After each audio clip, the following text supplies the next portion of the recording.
ศพที่ไม่อยู่ในโลงศพแต่มาปรากฏให้เห็นในที่อื่นที่ไม่ใช่ที่เก็บศพแถมเป็นศพที่เราไม่เคยรู้จักไม่รู้ว่าเป็นใครแต่พอจะเอาไปเผาไปทำพิธีก็หาไม่เจอแต่พอเผลอก็มาให้เห็นอีกสวัสดีครับชาวไทยสารแนทุกท่านวันนี้ผมมีเรื่องของศพที่ไม่เหมือนศพเพราะว่าไปไหนมาไหนได้เหมือนมีชีวิตสร้างความหวาดสยองให้กับชาวบ้านและคนที่พบเห็นอย่างมากให้กำลังใจช่องไทยสารแนฝากกดติดตามช่องไทยสารแนด้วยนะครับพร้อมกันแล้วมาฟังกันเลยครับที่หมู่บ้านดอนกระสาในสมัยนานมาแล้ว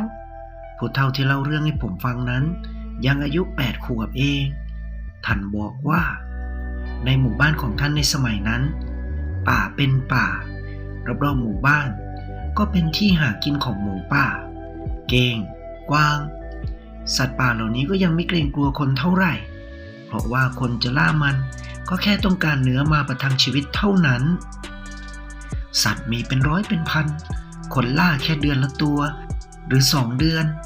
ล่าเก้งกวางหมูป่าสักตัวเอามาแบ่งกันกินในหมู่บ้านซึ่งในหมู่บ้านตอนนั้นก็มีอยู่แค่10 กว่าหลังคาเรือนทุกคนอยู่ด้วยกันอย่างกับพี่น้องไปไหนส่วนใหญ่ก็จะชวนกันไปเป็นกลุ่มเพื่อความปลอดภัยเพราะอาวุธในสมัยนั้นก็มีแค่ปืนแก๊ปปืนประดิษฐ์เองเท่านั้นผมเป็นคนหมู่บ้านนอนกระสาครับทุกคนเรียกผมว่าโจตอนนี้ผมอายุ14 ปีแล้วกำลังเป็นวัยรุ่นเลยหน้าที่ของผมนะเหรอตอนเช้าต้องลุกมานึ่งข้าวทำกับข้าวเพราะว่าน้องสาว2 คนผมยังเด็กอยู่แต่ก่อนหน้าที่นี้เป็นของแม่แต่ตอนนี้เป็นหน้าที่ของผมครับเพราะว่าผมโตแล้วผมไม่มีพ่อเสียไปเมื่อ2 ปีก่อนพ่อเป็นคนแข็งแรงแต่ตอนที่พ่อเสียนั้นพ่อเหมือนปวดท้องมากๆพ่อบอกว่าในท้องเหมือนมีอะไรเข้าไปอยู่เหมือนมันเข้าไปกัดไปข่วนแทะไส้พุงของพ่อเลยไม่นานพ่อก็เสียชีวิตหลายคนในหมู่บ้านบอกว่าพ่อโดนของแต่ตอนนั้นผมก็ไม่รู้หรอกนะครับว่าโดนของคืออะไรวันนี้ผมก็ต้องลุกขึ้นเพื่อหุงหาข้าวปลาอาหารเวลาปกติก็คือตี 4แต่วันนี้ผมเหมือนนอนไม่หลับ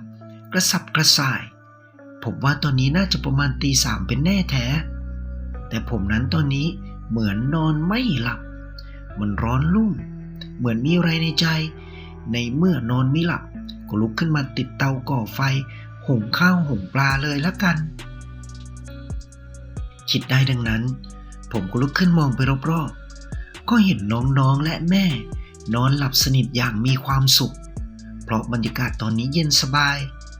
ช่วงนี้เป็นปลายฝนต้นหนาวด้วยผมลุกขึ้นมาเดินไปที่ครัวไฟเตรียมก่อไฟหุงข้าวสายตาของผมก็มองไปเห็นคนเดินอยู่ใต้ถุนบ้านเพราะบ้านของผมนั้นเป็นบ้านใต้ถุนสูงผมก้มลงมองดูแต่ว่าตอนนี้ไม่เจอใครครับผมก็คิดไปเองว่าตาอาจจะฝาดไปเป็นแน่แท้ผมหยิบฟืนฝอยไม้เล็กๆที่ใช้อ่อยไฟวางไว้ในเตาแต่ยังไม่ได้ทำอะไรเลยสายตาผมก็มองเห็นคนยืนอยู่ทางเข้าบ้านด้วยความปากไวผมก็ทักออกไปว่าใครยืนอยู่ตรงนั้นพร้อมกับพูดผมก็เดินไปที่ชานบ้านเอาบันไดลงเพราะว่านี่ก็จะเช้าแล้วเอาบันไดลงก็คงจะไม่เป็นไรพอผมเอาบันไดลงผมก็จ้องมองไปหน้าบ้านอ้าวไปไหนแล้วมีแต่ความว่างเปล่าไม่มีใครเลยผมก็เอามือเกาหัวคิดสงสัยว่าใครวะไปไวมาไวจริงแล้วผมก็เดินไปที่เตาไฟเพื่อที่จะก่อไฟให้เสร็จแต่แล้วผมก็ได้ยินเสียงผู้หญิงเรียกชื่อผมว่าโจผมก็เงยหน้าขึ้นขานรับอย่างรวดเร็วคือว่าไงเรียกทำไมแล้วผมก็ได้ยินเสียงหัวเราะอย่างถูกอกถูกใจเป็นเสียงหัวเราะของผู้หญิง ผมก็แหงนหน้าขึ้นไปมองทางที่มาของเสียงนั้นตอนนี้แหละครับผมนั้นเหมือนโดนปิดสวิตช์ดับวูบไปไร้ซึ่งความรู้สึกทันทีจะนานเท่าไหร่ไม่รู้ผมเหมือนรู้สึกตัวตื่นขึ้นมาผมมองไปรอบๆตัวผมก็ต้องตกใจแทบเป็นลมไปอีกรอบเพราะว่ารอบๆตัวผมตอนนี้เต็มไปด้วยป่าไม้ต้นไม้ต้นใหญ่เบ้อเร่อบ้าร่าเต็มไปหมดแต่ละต้นนั้นสูงระฟ้า 3-4 คนโอบไม่มิดอย่างแน่นอนผมหลับตาสะบัดหน้าแรงๆเพราะผมคิดว่าผมคงตาฝาดตาลายไม่งั้นก็ฝันไปแน่ๆขณะที่ผมกำลังงงอยู่นั้นผมก็ได้ยินเสียงผู้หญิงคนเดิมเรียกผมอีกโจโจเธอร้องอยู่ 3-4 รอบผมหันหน้าไปทางเสียงนั้นผมก็เห็นผู้หญิงคนหนึ่งยืนกวักมือเรียกผมอยู่ความรู้สึกนั้นเหมือนว่าเธอต้องการให้ผมนั้นตามเธอไปแต่ผมก็ยังลังเลเพราะตอนนี้ผมรู้สึกกลัวเธอเพราะบรรยากาศรอบๆตัวของผมตอนนี้มันมืดสลัวเหมือนบรรยากาศค่อนรุ่งยังไงอย่างนั้นใครผมถามออกไปโจตามมาตามทำไมผมพูดขึ้นด้วยความระแวงตามมาเสียงนั้นยังดังให้ได้ยินแต่เงาตะคุ่มของผู้หญิงที่ผมเห็นก่อนหน้านี้ไม่เห็นแล้วได้ยินแต่เสียงร้องเรียกเท่านั้นเองครับผมลุกขึ้นมองไปรอบๆความรู้สึกผมตอนนี้งงหลอนแล้วก็ไม่รู้ว่าผมนั้นอยู่ที่ไหนจะไปทางไหนดีแล้วผมก็ได้ยินเสียงคนเดินอยู่ไม่ห่างผมมากเสียงเดินเหมือนเดินลากเท้าช้าๆผมลุกขึ้นเดินไปทางที่ได้ยินเสียงลากเท้านั้นผมเพ่งมองไปข้างหน้าแต่ผมก็ไม่เจออะไรเลยนะครับพบแต่ความว่างเปล่าแม่ผมตะโกนหาแม่ช่วยด้วยแม่อยู่ไหนผมร้องให้แม่ช่วยเพราะอาการรักแม่รักพ่อจะเกิดขึ้นกับทุกคนตอนที่ไม่รู้ว่าจะไปทางไหนเมื่อต้องการความช่วยเหลือสิ่งแรกที่เราจะคิดถึงก็คือพ่อกับแม่ของเรานั่นเองผมร้องเรียกแม่อยู่หลายครั้งผมก็หยุดเรียกเพราะผมรู้แล้วว่าแม่คงไม่ได้ยินเสียงผมขณะที่ผมกำลังลังเลว่าจะไปทางไหนมันเกิดอะไรขึ้นกับผมกันแน่หรือว่าผมกำลังนอนฝันแต่ผมจำได้ว่าผมกำลังจะหุงข้าวทำกับข้าวแต่เหมือนว่าผมวูบหลับไปแต่พอตื่นขึ้นมาผมก็มาอยู่ที่นี่ผมฝันไปหรืออะไรกันนี่แล้วผมก็ต้องสะดุ้งโหยงเพราะว่าด้านหลังของผมตอนนี้เหมือนมีเงาตะคุ่มหลายเงาพอผมจ้องมองดีๆผมก็ต้องตกใจหัวใจแทบจะวายเพราะว่าเงาที่ผมเห็นอยู่ตอนนี้เป็นเงาของคนอย่างแน่นอนแต่ที่แปลกไปนั้นก็คือเงาแต่ละเงานั้นไม่มีหัวเงาพวกนั้นกำลังเดินเข้ามาหาผมลุกขึ้นยืนอย่างอัตโนมัติเดินถอยหลังไปหลายก้าวแล้วผมก็ต้องสะดุ้งสุดตัวอีกร้องเฮ้ยเมื่อมีคนเรียกชื่อผมโจผมหันหน้าไปทางเสียงร้องของผู้หญิงนั้นผมก็เห็นเงาตะคุ่ม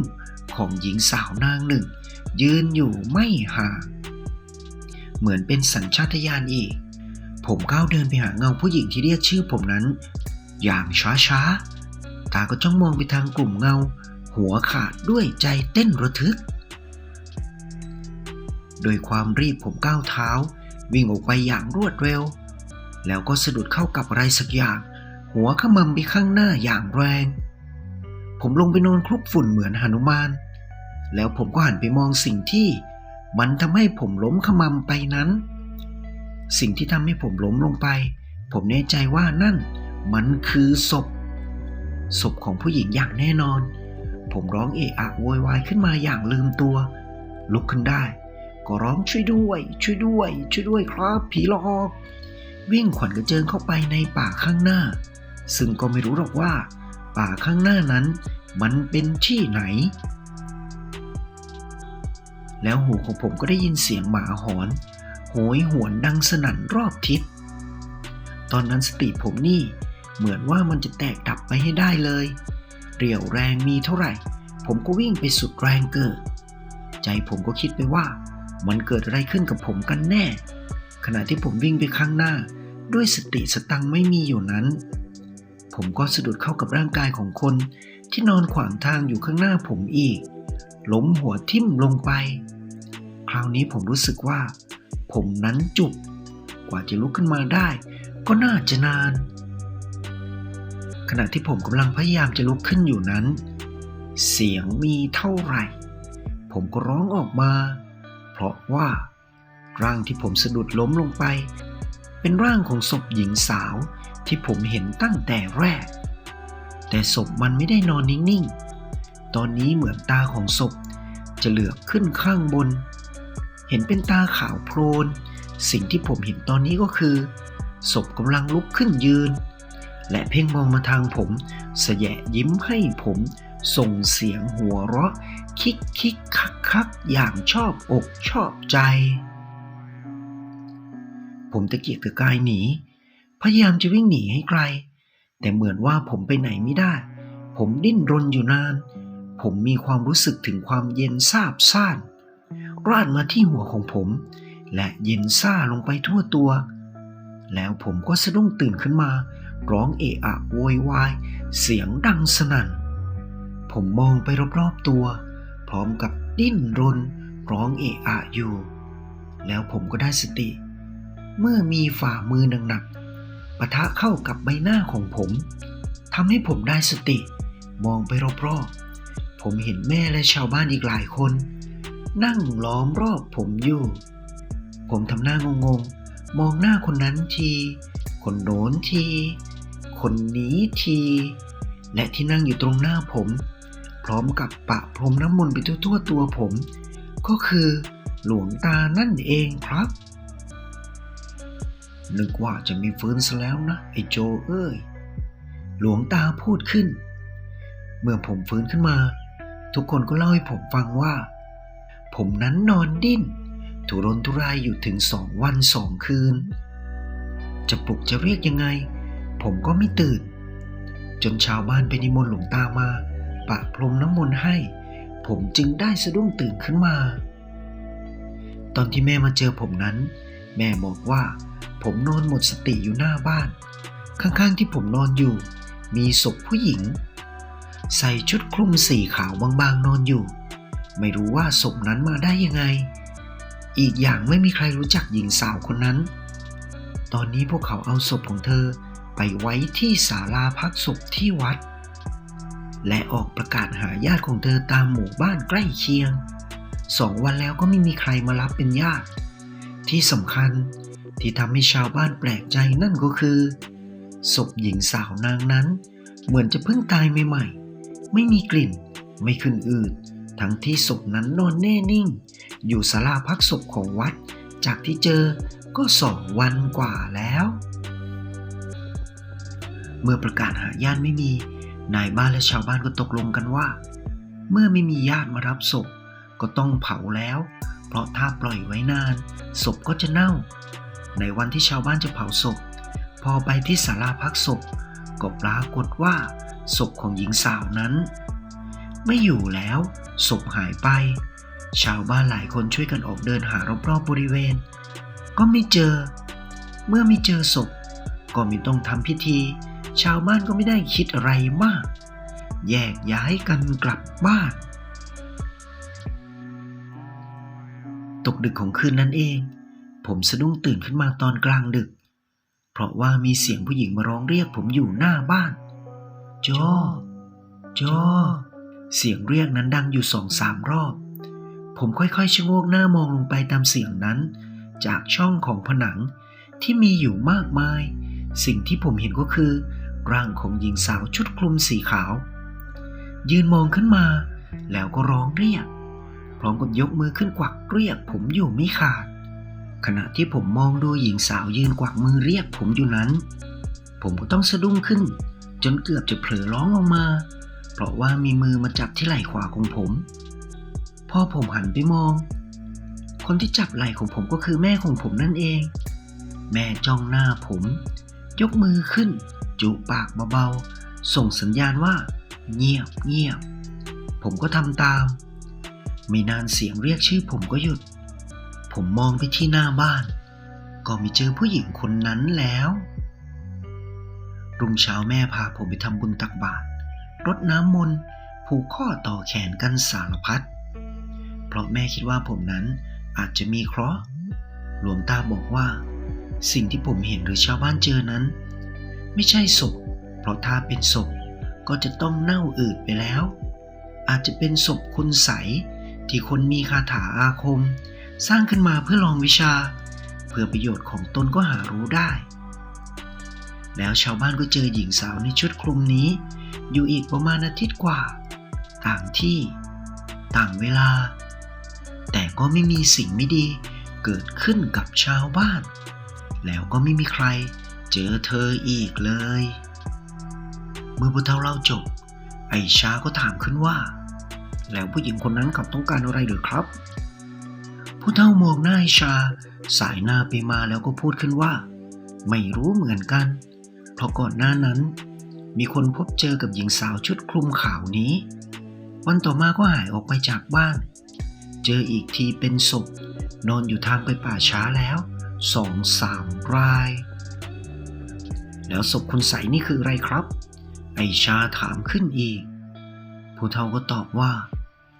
หลวงตาเล่าว่ามี2 แบบคือ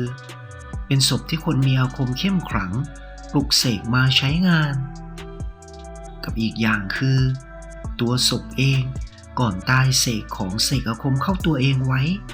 พอตายไปก็กลายเป็นศพอาคมผมกับวิชามองหน้ากันยกมือขึ้นไหว้ผู้เฒ่าแล้วก็ชวนกันถือไม้เรียวไปไล่วัวไล่ควายกลับเข้าหมู่บ้านเพราะตอนนี้ดวงอาทิตย์จะลับขอบฟ้าลงไปแล้วคลิปหน้าผมจะนำเรื่องเล่าดีๆแปลกๆหลอนๆสนุกๆมาเล่าให้ฟังอีกนะครับให้กำลังใจช่องไทยสารแนกดติดตามได้ที่นี่เลยนะครับเจอกันใหม่คลิปหน้าสำหรับวันนี้สวัสดีครับ